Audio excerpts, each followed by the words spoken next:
Hi everyone, Jean Lurson here. This week I thought I'd cover the subject of painter's block.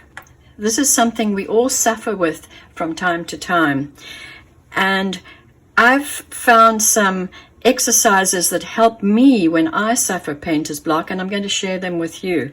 Don't think about painting a subject. As you know, I like to use mixed media sometimes with my watercolors. So basically, it's a series of experiments. It's helping me loosen up, and it's helping me get acquainted with materials that I haven't used in a long time. So I've got a collection here of acrylic inks, salt of 2 different kinds, my spray bottles, my granulation medium, and a whole lot of different tools. I've got my dipping pen, my palette knife, my ruling pen, rough brushes, smooth brushes, Hake brushes. Just get as many different materials that you use together, and let's just have fun putting some color down and experimenting. I'm going to take my wash brush now, this is my Da Vinci wash brush, and I'm going to take very light blue,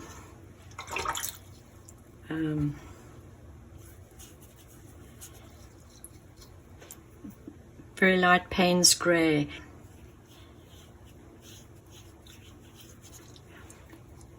This is Green Gold by Daniel Smith, and I love using it. It's an exciting color. It creates an interesting combination with other greens, and I think sort of into that, maybe I'd like to use my all-time favorite acrylic ink, which is sepia, and I'm going to use some granulation medium too. I've used Green Gold and Green Apatite Genuine, both a Daniel Smith color, and the Green Apatite Genuine, it granulates a lot, so you get some interesting results.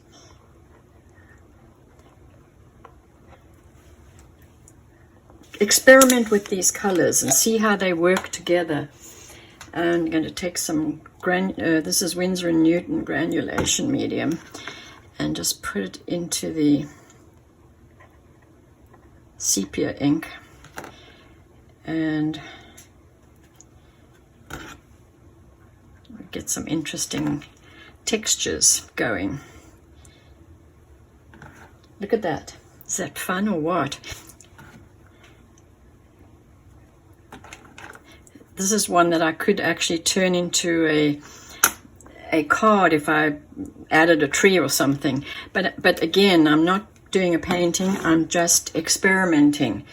And I had a lot of fun doing that, and it took just a few minutes.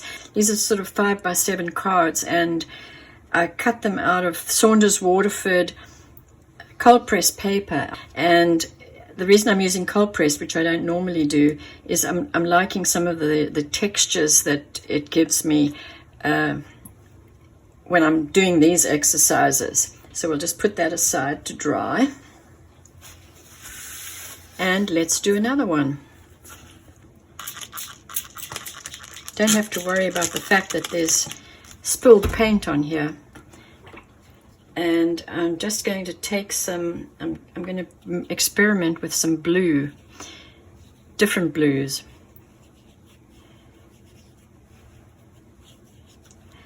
And I'm going to take some indigo.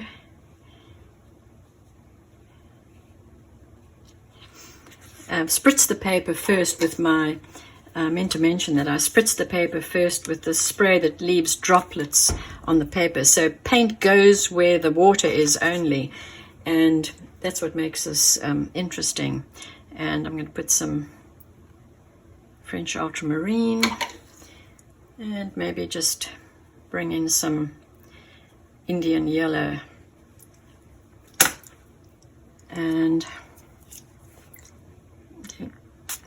spritz it a little bit more and let this run,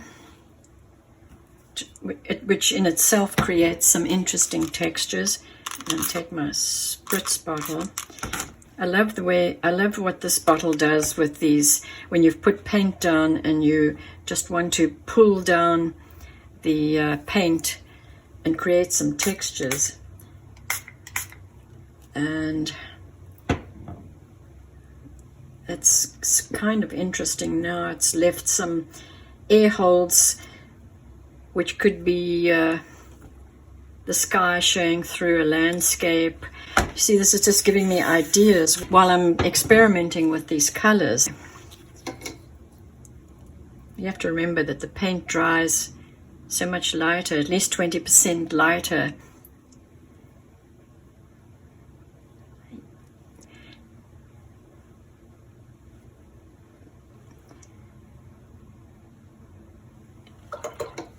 So you can make it much darker and it'll dry probably as light as it should be. I'm leaving that kind of light area there, kind of like that. And might take my dagger brush and go into the darker blue and start creating some interesting textures.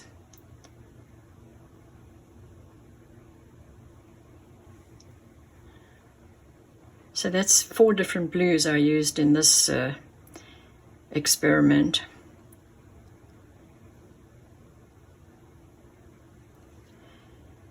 And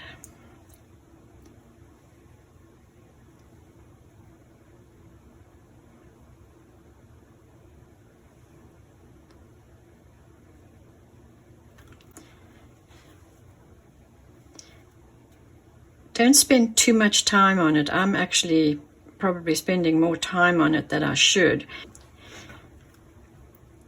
You just want to put the color down, do your experiments, add texture. Maybe this is where we should add some salt. So I'm going to put some in my hand and just add it in area. This is already almost dry, so maybe I should just add some more blue there. And we can take some of the kosher salt, which has larger grains, and add some of that between the regular salt and see what happens when that's dry. So I'm using all of my tools to come up with interesting shapes. So we'll just let that one dry. And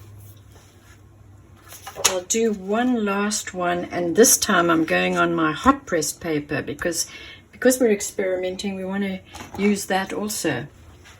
I'm going to take my credit card and paint with the credit card.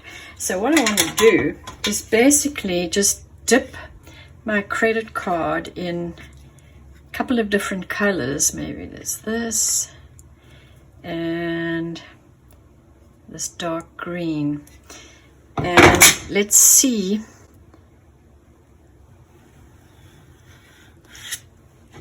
you have to keep going back into the color. You see the interesting textures I can get with that. And let's put a little bit of yellow into that. Now this is really experimenting. And then what I'm going to do is I'm going to spritz it with my fine spray bottle and see what happens. Oh, that's fun. Look at that. I love what happened there. I love the textures. This was for me the best experiment of all. I like this so much that this has given me an idea to use for a large painting. I love the colors. I used Daniel Smith Green Apatite Genuine, some Burnt Sienna by Winsor & Newton, some Indian Yellow by Winsor & Newton, and I just pulled it down, and I think there was even a little bit of Payne's Grey in that, and I just pulled it down and then sprayed it, and it created a great effect. I just love what happened here. Maybe carry this across. So these are just some of the experiments that you can do to get over painter's block. It's really very cathartic, and I strongly suggest that you give this a try. So I hope you enjoyed this little demonstration, and if you did, please give me a thumbs up and subscribe to my channel, and I'll see you next time.